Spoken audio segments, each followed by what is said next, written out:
بسم اللہ الرحمن الرحیم۔ السلام علیکم ورحمۃ اللہ۔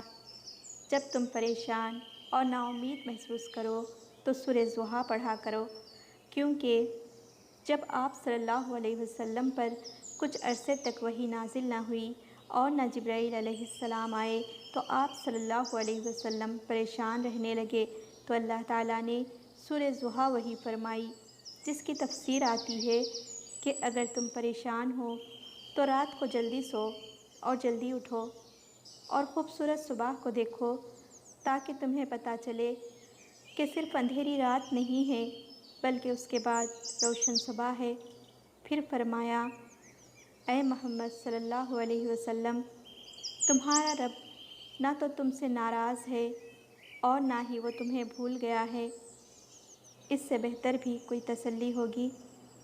تو جب بھی آپ پریشان ہوں تو سورہ ضحیٰ پڑھ لیا کریں۔